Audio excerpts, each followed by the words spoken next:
it's happening. Two Canadians on completely opposite sides of the world. Frankie, how are you doing?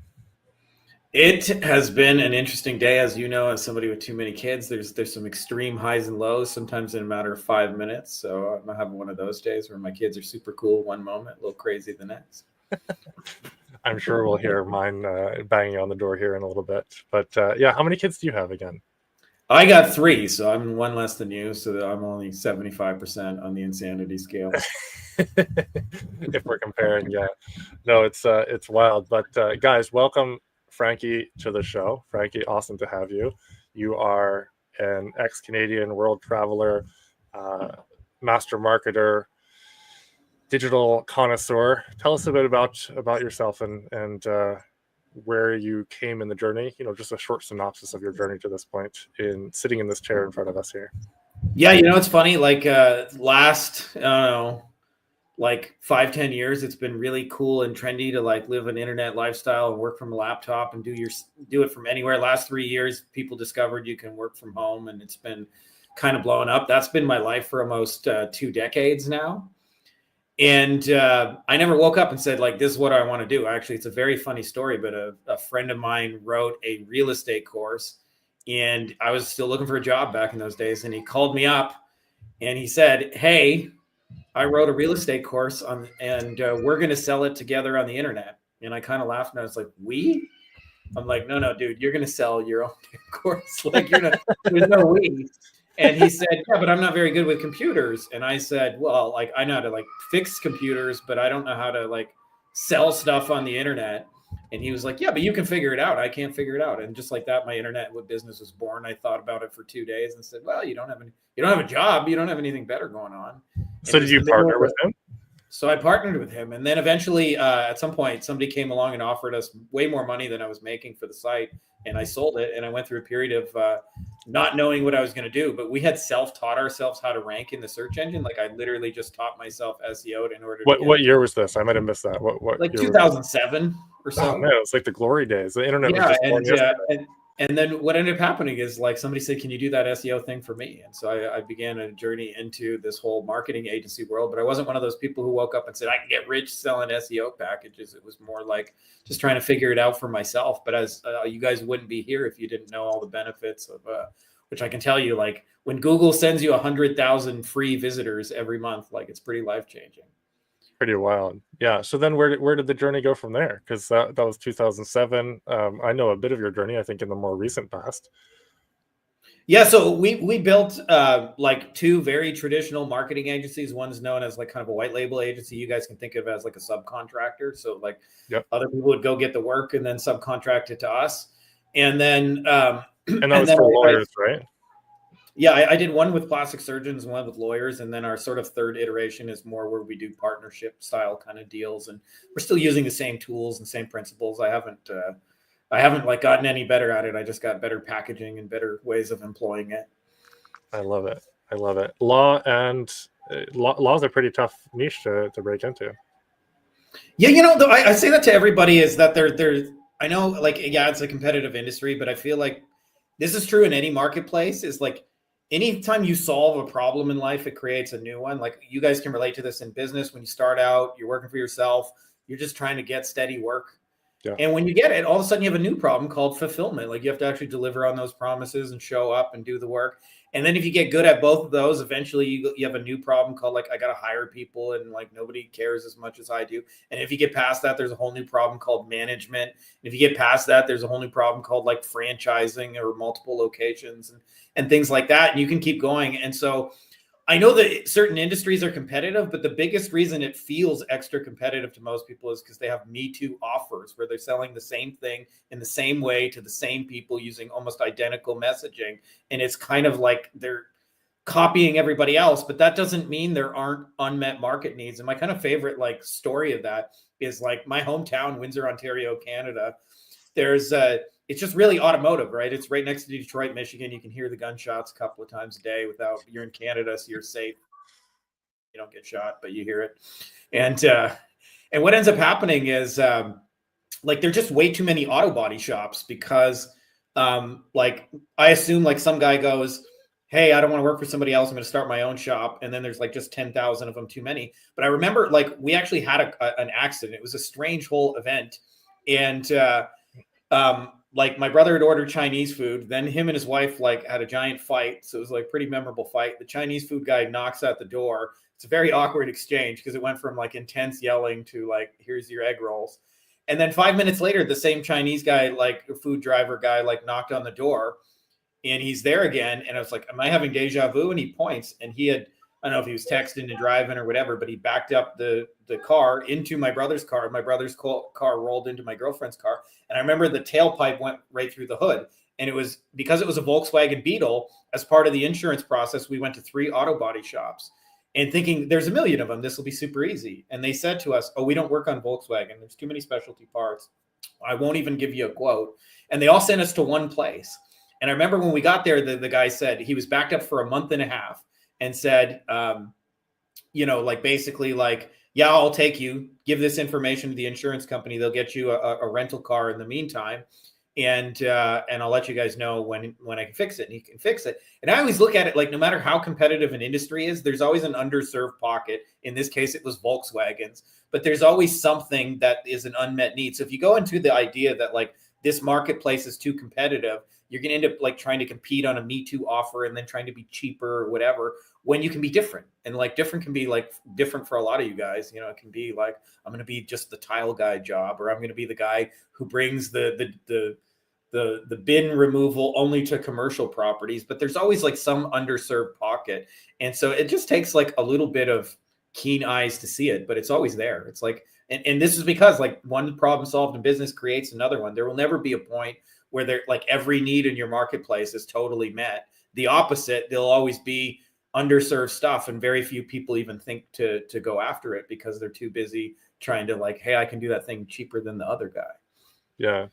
Yeah, that's so true. And I should have warned people that you'd bring the comedy. I always enjoy your comedy, and I actually was like, I'm subscribed to your channel, agency. I forget what it's called, but what is your channel called so people can go see it? It's called Beyond Agency Profits, and there's definitely Agency shenanigans mixed with some good marketing concepts. Yes, and you've got a book. So let's hear the book as well. Yeah, I actually got 2 books. So I wrote one for agency owners called Beyond the Agency Box. This is the newest one, which hit number 1. When did that launch? Like a month ago, less than a month ago. I've already read that, but I don't know what I'm talking about. I've already read it and taken action on it. Yeah. I didn't recognize the cover. But it's called Passive Automated Recurring Income, and it was for some of you guys. You may have already read Robert Kiyosaki, Rich Dad, Poor Dad. So I read Rich Dad, Poor Dad, and it like blew my mind with what was possible. And I thought, like, am I making money from my service, or am I making money because I own assets and I'm like essentially renting those out till infinity? But I didn't really know how to apply any of it because I was a digital guy. Like I wasn't buying apartment buildings or, like wasn't running around like being a landlord or buying and selling businesses or like stock options and things like that. So I thought I filed it into the that's interesting category, but didn't do anything with it for so many years. And I had a mentor who came along, and it was big aha was like all of those concepts are true digitally, and they're even more powerful digitally when you recognize them.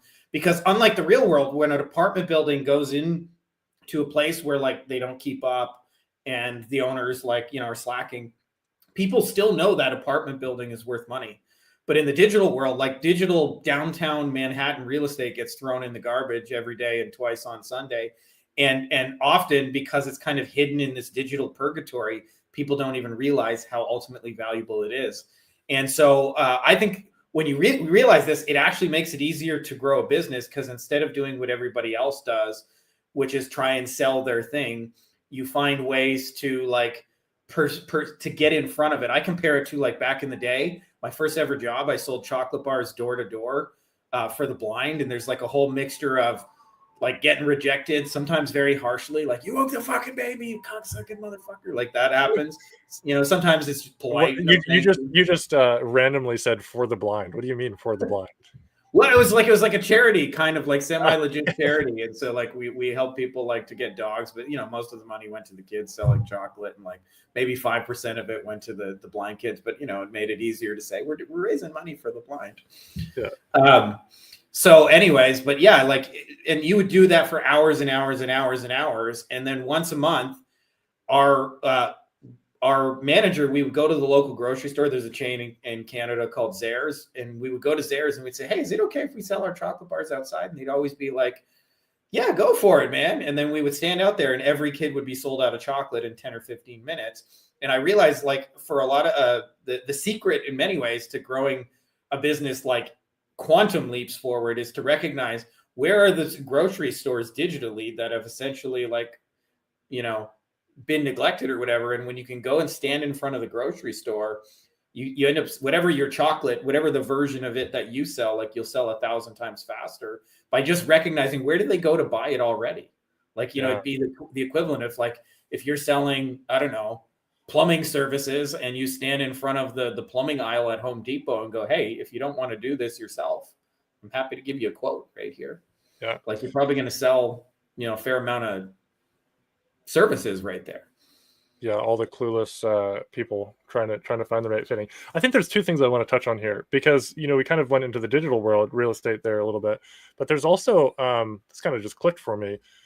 One of the ways that I've seen, I work a lot in junk removal, plumbing, that sort of thing, and one of the ways that I've seen people really take off in their community is when they start or acquire or blend in with an existing Facebook community group. Yeah. You can start to, I know a guy that started one around pets. So it was like, I forget the area, but it was like areas, pet lovers or something. And his junk removal company was branded for, the dog was his mascot. So it was like a great way to have a community group there. I know some other people that have, like, gotten in and been able to, like, pay a small fee monthly to advertise to the community. This same stuff applies for service businesses as well as digital businesses. You know, it's, it kind of goes both ways. And then I want to talk about the shoe buyer concept, because that's basically the same concept that you mentioned there with, you know, going in front of Zehrs or going in the plumbing. Yeah. You mentioned this. I first came across this in your book, Beyond the Agency Box, but I think it applies to any business. So could you dive into the shoe buyer philosophy? Yeah, you know, it's an analogy that actually came from Dan Kennedy, but everybody gives me credit for, so I'm happy to take it. Hey, I read it from you. So. It clicked when Dan Kennedy said it. He said, if you think about your product or your service as like selling shoes, your first instinct will be to sell on need. And so you'll look at somebody who is barefoot and has no shoes, and you'll see them, like, walking and hurting their feet, and you'll go, you need shoes. And what you actually want to do in practice is find the person who has 200 pairs of shoes already in the closet and make an argument for why they need a 201st pair of shoes. And there's always a reason, right? Like, it could be like, oh, you don't have dance shoes yet, or you don't have anything that matches that outfit, or you don't yet have tennis shoes. Like, there's always an angle in which, and what happens is when most people, like, say you mentioned junk removal, your first instinct will be to go and sell somebody who has a bunch of junk. And as many of you guys will find out, like, they just are okay with their junk. They often won't pay anybody to remove it. Like, that's just not part of their budget or how they think. The flip side of that is if there is somebody who, say, like a property manager who habitually hires junk removal companies, you're going to sell that more than likely 1,000 times easier. And the sales cycle is dramatically shorter, because 90% of the sale is not you should choose my shoes, but that you should wear shoes at all. And so if you're talking to somebody who owns shoes already, you're going to have a far easier time. And this applies to everything. So, like, I think about, like, what you're doing, Lewis, where, like, if I'm trying to sell marketing services, my first instinct is to go sell to somebody who's broke and not investing and struggling. Somebody who needs that website, right? Needs that website, needs that online profile. In actuality, like, for example, some of my biggest clients, like, literally have 300 freaking websites and are still calling me to say, we need one more because we don't have a Spanish version of our site yet, right? So we need us. And so, like, the tendency, like, I see this with agency owners where they'll try and sell a website to somebody who does not have one. And I'm like, in 30 years, this person has known the internet exists and never once in 3 decades thought, we need a website. Like, today ain't going to be the day. But the flip side of that is somebody who owns 300, it's often the sales cycle is 5 minutes. And so it's the same thing with your service is, like, who are the people who buy it again and again and again and habitually buy shoes? And then I think one level deeper, it's like, if they're buying shoes, they have to go to a shoe store somewhere to get it. And the best place to sell your shoes is at other people's shoe stores. And there's a lot of ways in which you can do that. It can be like one of the easiest, lowest hanging fruit for a lot of you guys is create a gift certificate, especially for those of you guys who have like custom pricing and you make up your numbers anyway. Like I'm just using easy numbers, but say you like sell your bin for $10,000. I know you don't, but like, we're just going to make it a nice round, easy number. Well, if you give away a $500 gift certificate and somebody goes in the door, you say, hey, I'm so glad that you're, been recommended by Lewis. And normally we would charge $10,500.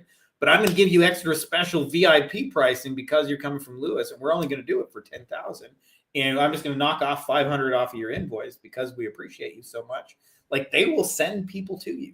And so the question I always think is like, is Jay Abraham says, like, what did they buy before, after, and instead of? And if you can answer those questions, then you know exactly where to go to your stuff, and you know exactly who the repeat habitual buyers. And what you'll find is, most people don't realize this, but like I said, 90% of the sale is convincing them to do it at all. And so when you start with somebody who's already proven to buy shoes, it's just much, much shorter because like for us in our world, we often have to convince people that advertising at all is a good idea, as we're somebody who already allocates $10 million a year to advertising doesn't need to be sold on advertising as a good idea. They just need to see like, hey, you have some valuable ideas and can contribute above and beyond what we're already doing.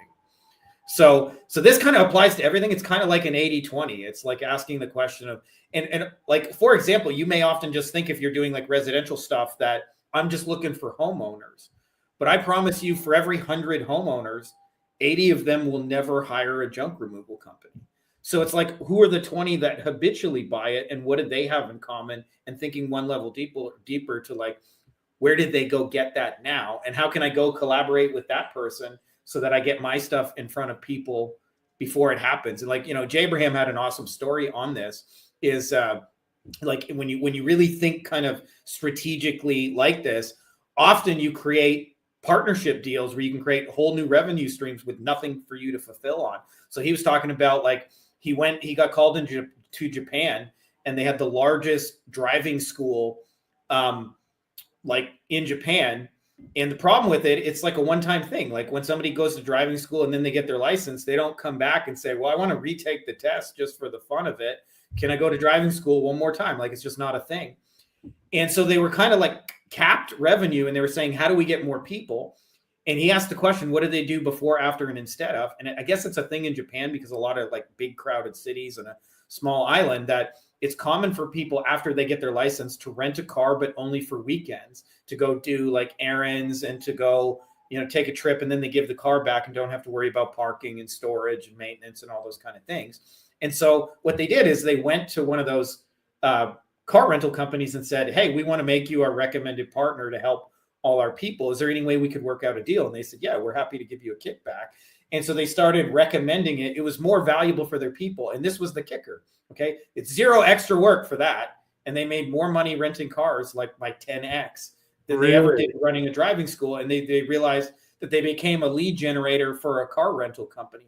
And so that's the other piece that nobody really talks about is there's a chance for you to form partnerships where you can add additional value to the people who hire you, have nothing to fulfill on and get, kickbacks. And sometimes you just do it because you want to recommend good, helpful people to them. But you guys may find like after somebody removes junk, maybe the very next thing they do is new construction, right? Like if you bring in somebody who can help them with that new construction, like there ain't no rule that says you can't get a kickback on that. Yeah, well, plumbers the same thing. They're going to see different, projects on the go. Yeah, it's actually interesting. Restoration contractors, right there. Exactly. Yeah, after you flood it on purpose. I mean, by mistake. But junk removal, there's an interesting one, and I think this ties in. Correct me if I'm wrong, but like furniture stores or shed builders, furniture stores typically they'll deliver the new couch, but they won't take it away. So if someone's stuck with a couch that they can't get rid of, shed builders the same thing. They want to install your new shed, but they don't want to clean up the mess that's your shed there. So that's a great way to kind of go to the shoe buyers because they've already purchased the shed or the hot tub or the piece of furniture, but they need to get rid of it now. Yeah, and the homeowner who buys the shed also buys the bin. So like that's like perfect concept. They already got a pair of shoes in the closet. So yeah, like to me, like you're going to expand your business pretty rapidly if you figure out who's building all the sheds, who's dropping off the furniture, and saying, hey, we would love to do something valuable and additional for your people. Like, hey, we put together 10 little gift certificates just as a thank you bonus that you guys can go include. And you make up your pricing anyway. So you can just like, you can, instead of charging, 10K, you charge 10,500 and then put a big red slash through it and say, I'm knocking off $500 just special because you're a friend of Lewis. Yeah. That's interesting. What do you, I love this conversation. SEO, what do you see working well now? Well, I actually feel like in some ways SEO is a dying breed, and in some ways it's gotten stronger.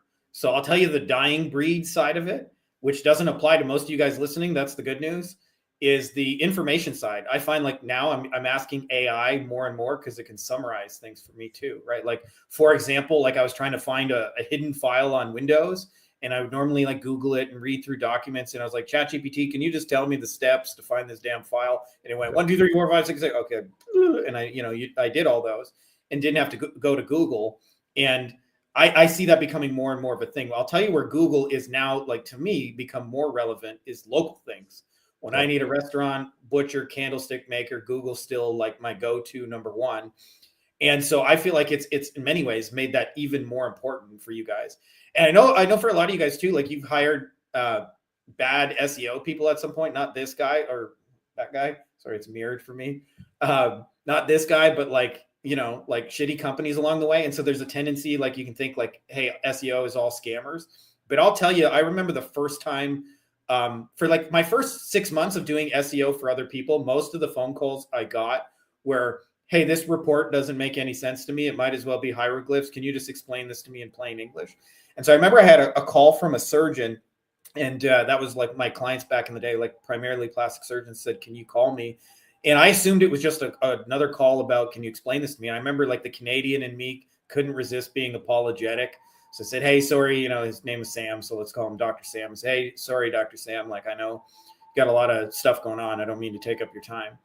And he said, are you fucking kidding me? He said, I have no idea what you're doing, but like, you're more important to me than my office manager. Like every day, all day long, people call us and say, we found you on the Google. We found you on the Google. We found you. I have no idea what you're doing, but it's working. We've added at least $3 million in revenue since you started. Please, for the love of God, keep doing this. Yeah. And that was my first like wake up call to like, holy crap, like this SEO in the right set of circumstances can be gasoline onto a fire.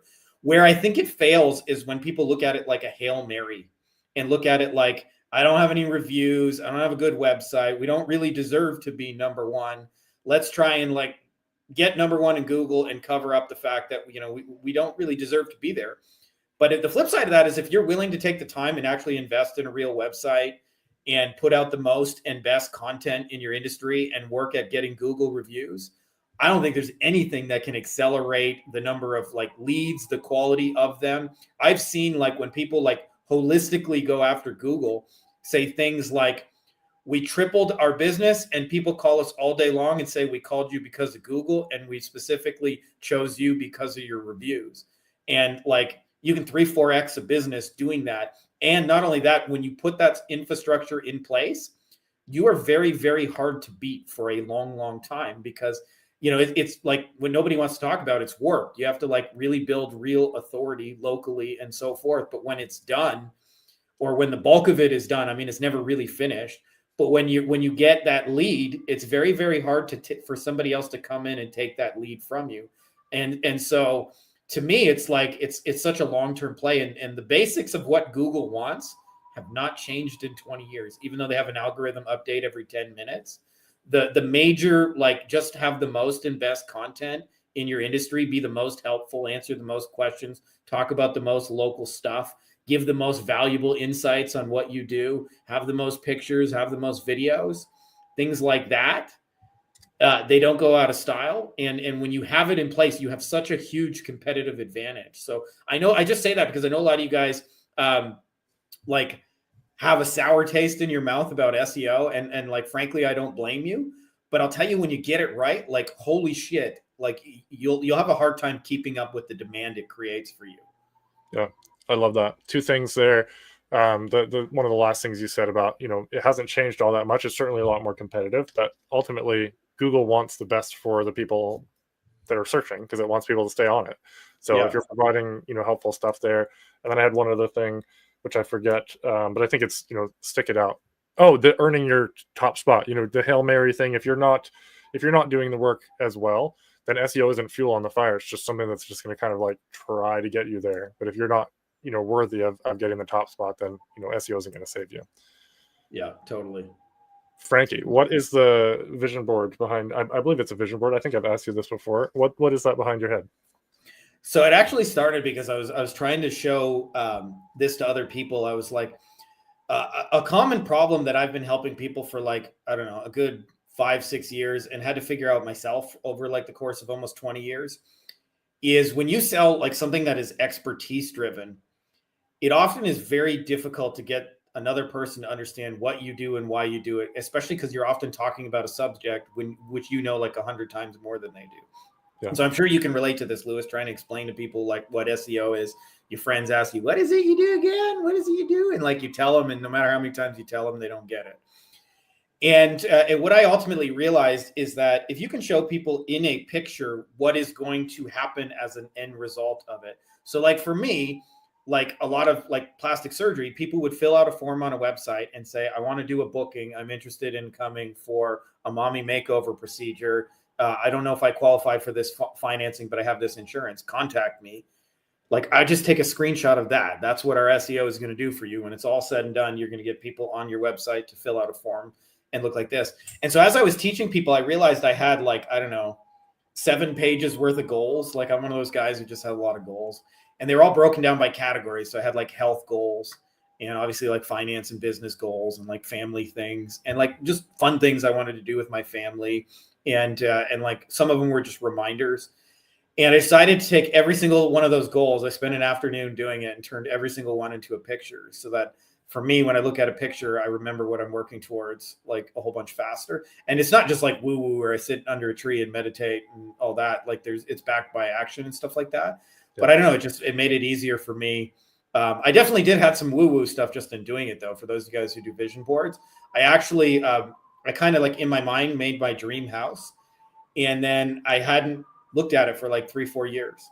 And then I went back to it and I said, like, does this still reflect what I want? And I started looking at the house, and then I was like, it kind of looks like the house I live in right now. And like there were like 7 or 8 details that were so like crazy accurate that I'm like, oh, I actually somehow just made that happen like unconsciously. Yeah.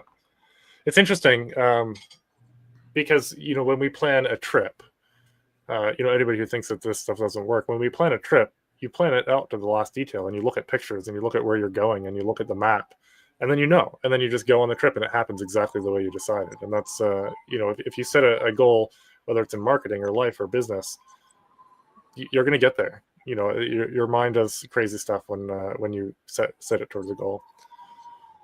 Love it. I think it's grown since I last saw it, actually. I think is that a door sideways that is like the frame for it? Yeah, actually, this was a bed before we came in, and that was like the headboard of the bed. Amazing. And I decided to, because we got a house with like too many bedrooms for us. So it was like, no, one of these can be an office. But that thing didn't come off easily. I'm like, let's just plaster my stuff. That's amazing. Yeah, I think it's grown since I last saw it. Let's dive into crazy marketing strategies that you've seen work well. I feel like you're gonna have some off the wall ones. Yeah, I mean, we do a lot of things differently than like convention dictates that you supposedly have to do. And I'll tell you, for most of you guys, like the things people say you have to do are manual one-to-one stuff. So like you may be like chasing people down, word of mouth, handing out flyers, things like that. Maybe even going to like some sort of networking meeting and things like that. And what I ultimately realized is the real value of the internet is that it has infinite leverage. And what I mean by that is like we figured out how for our stuff, how to close through video. And what that means is 24/7, 365 days a year, like Video Me is giving perfect presentations and selling stuff. And as a result of this, like like we just have stuff come in like literally all hours, all days, all nights. There's very few times where like payments are not coming in of some kind for something somewhere. And it's as a result of that leverage. Now, it's probably harder one-to-one than like talking to somebody and getting that process dialed in. But when you crack it, what happens is it gives you the ability to free yourself from so much of the stuff people have to do. And it makes, like I always say, like, you want the hardest marketing person in your company to be digital you, not real you. Real you has finite time and reach and all those things, but digital you can be like 24/7 working around the clock. And so I'm a big proponent of figuring out how to get your sales pitch and your messaging and your offer right so that it can be sold without you. And like I think of some of like the companies like McDonald's or Apple, where McDonald's has made it so, for example, like their offers are so easy to sell that they don't require these like professional closers. They got a pimply faced teenager who's working their first ever job, often getting not even real minimum wage, they're getting student minimum wage. And yet the reason it works because the sign outside said get, 2 McDoohickeys for $3.99. And when you come inside, you're like, hey, I'm here for the 2 McDoohickey $3.99 special. And it's ultimately the offer that's doing the heavy lifting in that scenario, not the pimply faced teenager functions more as an order taker in that scenario. And most people don't know it, but they have like very difficult, hard to sell offers. And so like when you think about Apple, like Apple's salespeople, like they're selling a much higher ticket purchase than a 2 McDoohickeys, and they have no sales training whatsoever. But same deal, like people came into the store and wanted an iPhone. Like ultimately, get an iPhone for $800 or whatever they go for these days. I don't even know. I never buy the new ones. I'm not that cool. But whatever they go for, like they don't train their people to close. Like people just come into the store and go, I'm here to get a phone. And they're more order taking, like, how may I customize your order, sir or madam? And as a result of that, like they don't need, and I believe like your kind of stuff can either be done through video or through text by making the offer the most valuable component that it's just so easy to say yes to. That for you, what it creates is no longer needing to be dependent on salespeople and closers and appointment setters and bookings and all those things. And they can be replaced with calendar setups and automations so that like, hey, somebody's going to drive by your house Tuesday at 9:00 and we'll just show up at that time. Hey, we're here. Nice to see you. How do we help you get started with this thing?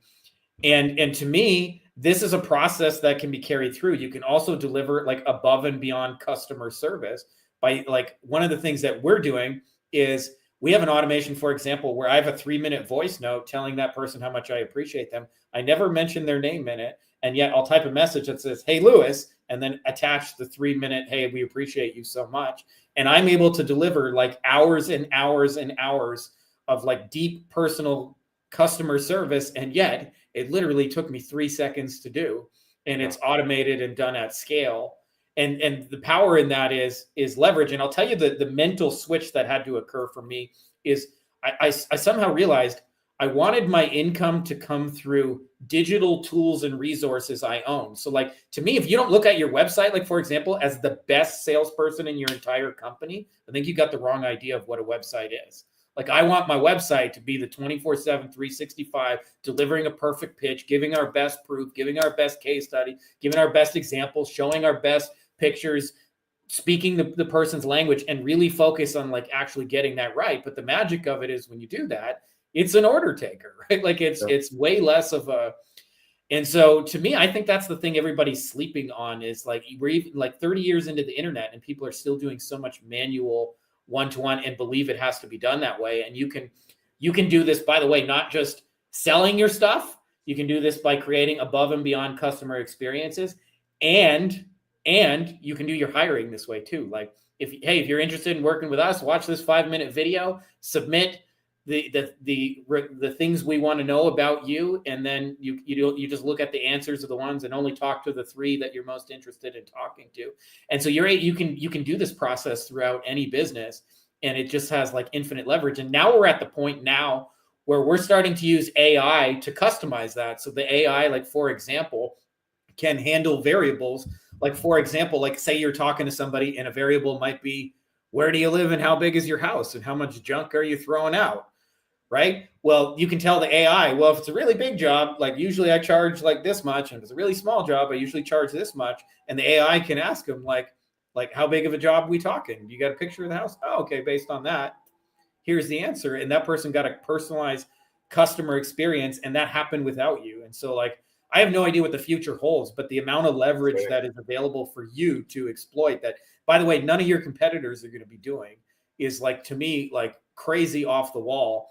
And to me, I like I said, the mental shift is like, how can I make the value come through something digital rather than me manually doing it?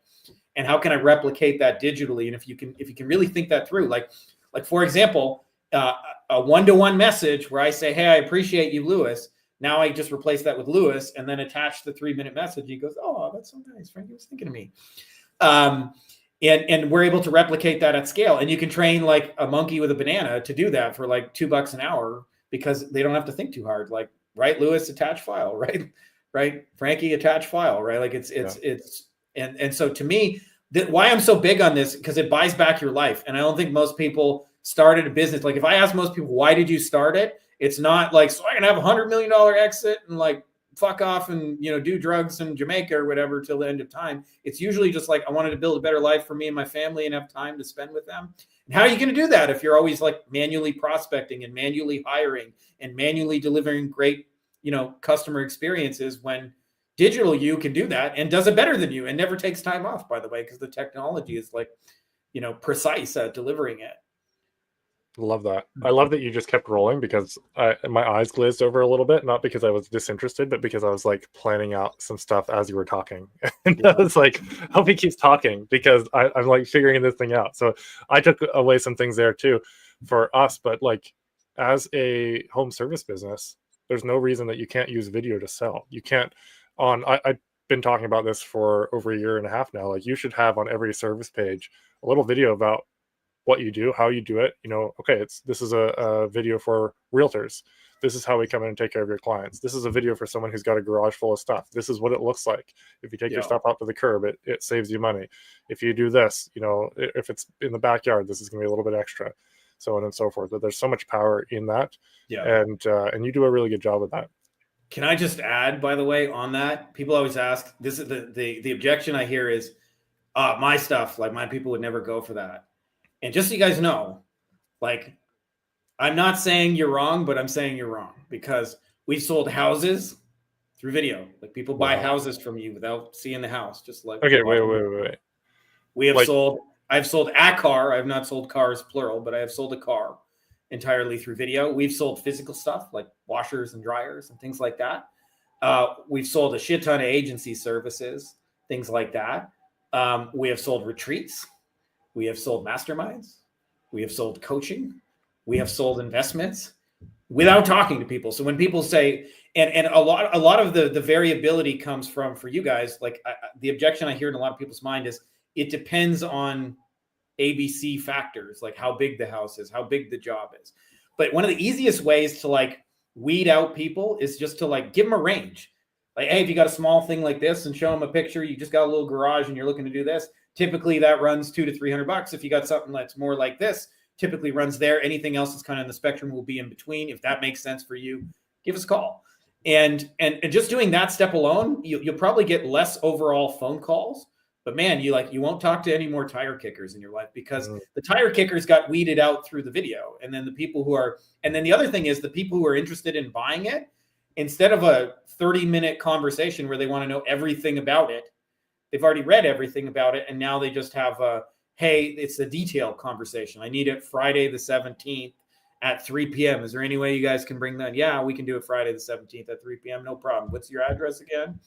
And what's the zip code? Like, it can be that kind of order taking, instead of the, hey, I need to sell you on why you need to do this at all. And video, at the very least, can do the sifting and sorting for you. So I wouldn't call that like 100% video close, but it'll take you. But you're an order taker.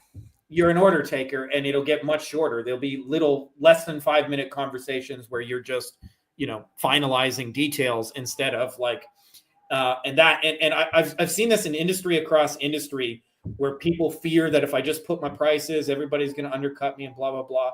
And I'll tell you, the general reaction of the person buying it is like, they're far more likely to buy it when it's no longer an unknown. And I remember actually the first time we kind of accidentally tapped into this, I was doing work for a plastic surgeon also in Dallas, different guy than the first guy that I was telling you about earlier. And he was a brand new surgeon. And so usually what happens is a brand new surgeon struggles for like 5 years. They can barely pay the bills, keep the lights on. They have lots of student debt and all kinds of medical overhead, this machine, that machine, this office. And so he joined like a collective thing where it's 40 different doctors in one building and they all share a reception and they use all the same name, but they're really independent, but it allows them to share costs.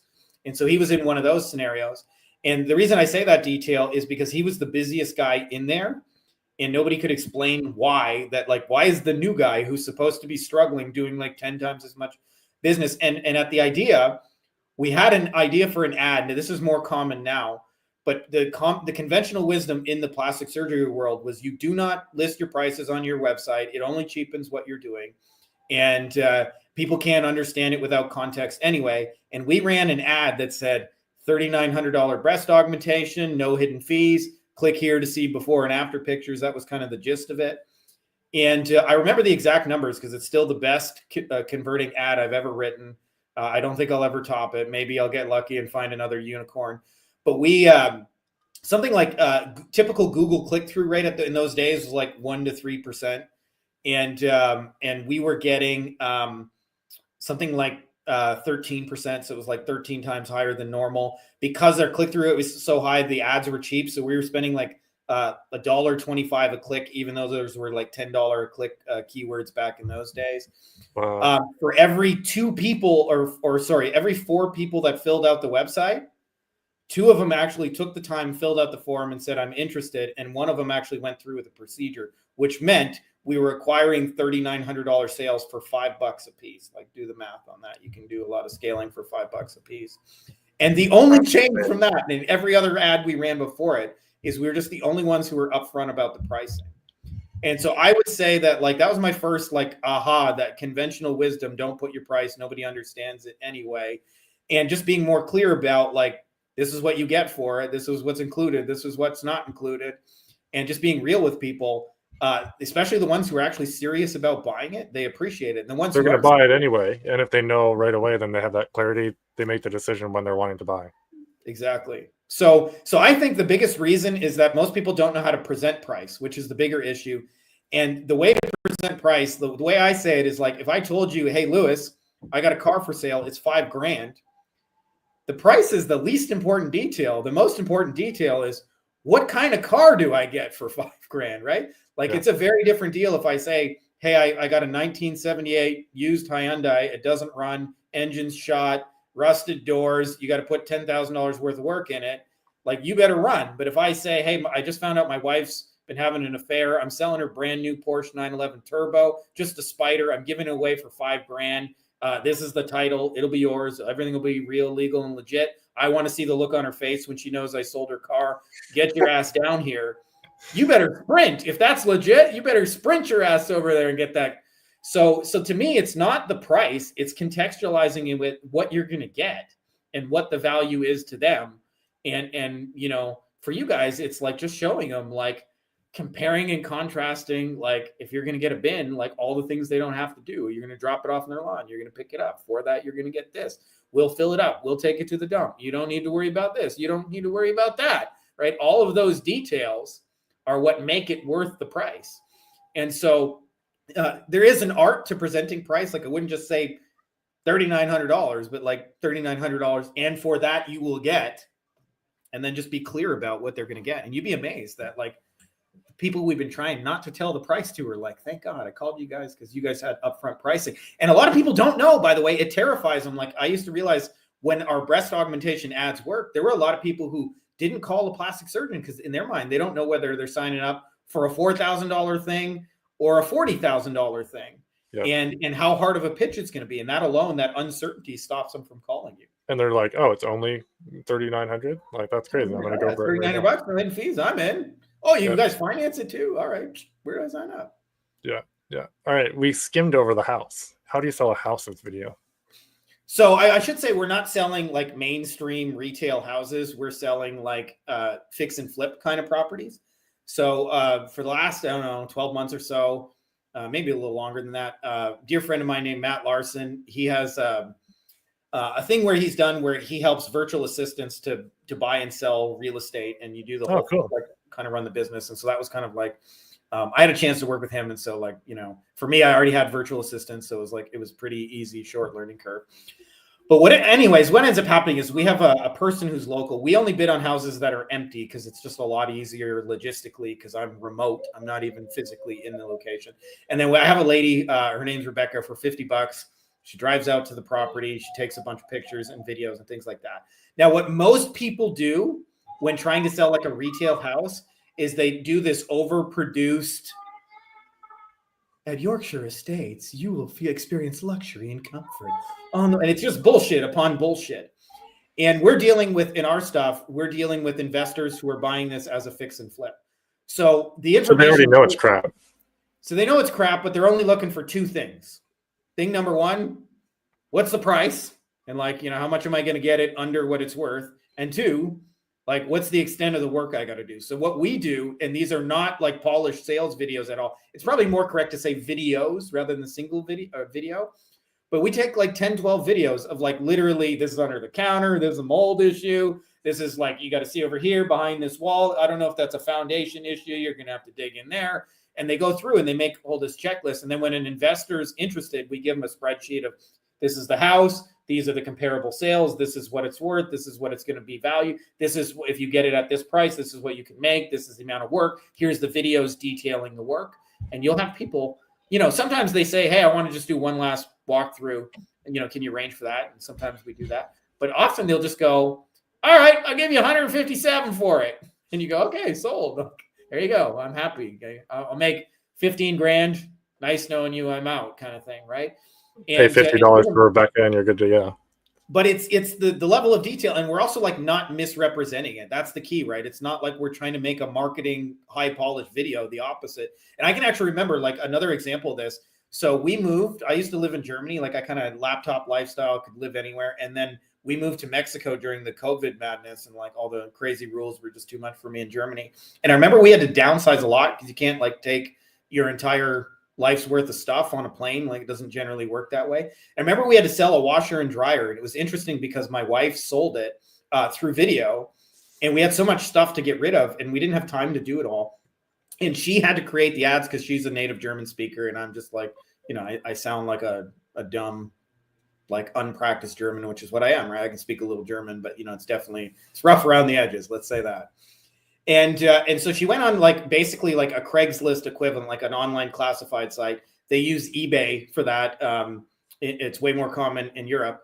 And so she made a video of the washer. And I remember when going through it and the video of the washer was like, here's the washer. I'm going to load up a thing of clothes. Let me show you watching it run. It's kind of got a little bit of a wobble. That's because this leg's, a little imperfect, but like it works. And then like, hey, let me show you, this is just a load of clothes I just washed.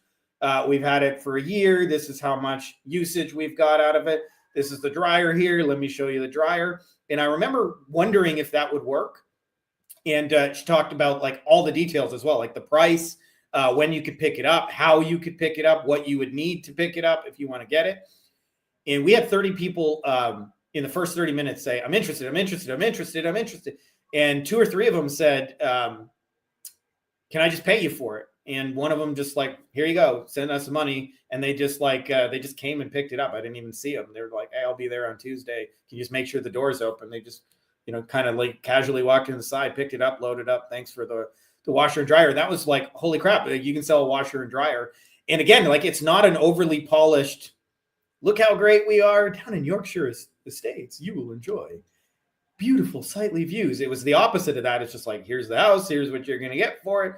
Here's what's included. And I've realized the longer and the more we do this, like it's really the transparency of what you're actually going to get for it that is the value. But like, yes, long-winded way of saying, yes, your stuff can be sold too through video and remove yourself from that process. Or at the very least, do 95% of the sifting and sorting so that you're more order taking and less trying to convince anyone to do it. I know several clients I'm going to send this to after, and say, see, it's not just me. That's huge. All right, well, we're coming up on time. I'd love to hear one more outrageous way that you've seen a service business or someone selling physical products and services that they've marketed themselves. So I feel like you probably have a ton, but I want to scratch the surface here a little bit. Maybe we'll have to have you back on. Outrageous way. You know, like I honestly feel like the most interesting stuff to me is not the outrageous stuff. It's the basics that never outrageous change. Out of the box, I think. Yeah. You know, like I feel like one of the easiest things that like lowest hanging fruit that you guys can do, all of you, is when you have a past client, give them something physically that they can hold in their hand, that they can give out, that is probably informational in nature, that they can give to a friend or a coworker, or you know, someone they know. And I'll tell you one that's worked really well for us for years is a book. And I remember, and when I say a book, I don't mean like a real novel, like you guys got to write a real novel. It's more probably correct to say booklet, like a little 40, 50 pager that just answers basic questions, like the same 5 questions you get asked every day of your life that you're answering again and again. Those kind of questions put into a book and explained and laid out to people, and then have an offer for, hey, if you're a friend of Lewis, you get something like that. I don't know if I would call it outrageous, but the outrageous part of it to me is what we used to do back in the day is I would just interview somebody on something like this, and we would record it, and they would answer the 5-10 questions they're getting asked all the time. And what are some of the mistakes you see people make, and how should somebody do this process, and how should they decide on a junk removal company and whatever. And we would transcribe that. And then we would take that transcription and like upload it to a document and then format it, or have somebody come in and format it as a book. And I called it the 1 hour book because that's exactly what it took. It's like, and I don't know if any of you guys are interested in that, but I have it mapped out step by step in like a Google document. I'm certainly interested in that. And I'm happy to share that with you guys, because any of you guys can create a booklet. And even though I haven't made one of these in a while, you could do it in less than an hour now that ChatGPT will do most of the editing and heavy lifting for you, and transcription and all that. And so in doing so, you guys can give something else that nobody else gives. And it's the basic stuff, the, hey, if you know anybody. And what we find math wise is basically every time you give away 15 to 20 books, which cost you about $3-4 a piece. So $60. Every time you spend $60 on books, you're going to get somebody back on the other side of it. So I've never seen a market where it didn't work, and books are high perceived value. So it's like, and it also makes easier for people to refer. Like we forget sometimes that that's an awkward conversation for people unless they say, well, this is the guy I use. Why don't you check out his book and see if, and to me, that's the lowest hanging fruit. And I actually kind of like learned the idea from gyms. Like, you know, gyms where you go exercise, they have a concept, and I call it the buddy system. But the way gyms have expanded for years is they give you like 3 to 5 free passes, and like, bring a friend, bring your buddy on in here. He can work out for free with you. And then sure enough, the buddy goes, out of curiosity, what would it cost me to just get a membership? And I think the lowest, easiest hanging fruit to like complement anything you're doing is have something they can physically give away. And then the next closest version of that, a book, and this works together, is if you guys can give away a gift certificate rather than a coupon. And the reason is because a gift certificate feels like a value add and a coupon feels like discounting. And make it a gift certificate to something where you have custom pricing, where you can account for the cost of the gift certificate. Hey, you get $1,000 gift certificate because you know Lewis, but now the price is $11,000. But just because you know Lewis, I'm going to knock it down $1,000. And they don't know that that's the same $10,000 you would have charged them anyway. But I used to have a fishmonger here back in the day who would always put his pricing, and because we lived on the border, people weren't sure, is that the price in pounds or in kilograms, right? Like, are we talking crazy American units or those metric system the rest of the world uses, right? And he would do that on purpose because he wanted people to ask him so that he could say, hey, is this your first time here? And they'd say, yeah. And he'd say, well, let me give you a discount. I'll knock it down $1 for you, but this is the price in that. And then if somebody said no, he'd say, oh, you're a repeat customer, even better. I want to do a special repeat, and you knock it down $1. And he said, everybody just liked feeling like they were special and got a deal off the price. And he said, like, the price was just made up anyway, right? So I say that to you guys because I think you guys can multiply. You know, obviously Lewis does amazing SEO, and like, you guys should hire him. I'm just throwing it out there. I guess pointing the wrong way. But the flip side of that is if you multiply everything he brings through SEO, you're going to have a very stable foundation. And so I'm a big fan of like the fact that you can make a book in less than an hour, and you don't have to be a tech wizard to do it either. And I'll send you guys that file because it has even like the cover's already done for you. You just got to change a little text. It's already done in Canva. It's already formatted. I'm all over it. I'm all over it already. I've got that's super cool. Appreciate you laying that out. That's pretty outrageous, but it's like super simple. And I think that's the beauty of marketing that works. Is it's simple, it does the job, and it's different, and it's memorable. And I would also add, it makes you look good, right? Like it doesn't look like you're begging for business. Like, hey, do you happen to know anybody who needs this? Instead, you're going, hey, if you know anybody, give them one of these. And they're like, that's cool. And they give it away. And you don't look like a sleaze bag in the process. You look like, hey, I wrote the book on this. Yeah, that's huge. That's huge. Well, we are tickling the hour now. Frankie, I really appreciate you coming on. It's been good to spend an hour virtually with you in Mexico. It's like minus 10 here. Canadian units, and you are much warmer than that there in Mexico. So it's been great hanging, guys. I hope you enjoyed this. There were some real nuggets here, and I will include the link when I upload this podcast everywhere to your doc as well, Frankie. I really appreciate it. Awesome chatting, guys. We will see you on the next one. Frankie, stick around off air for a second and we'll wrap up. Cool, dude.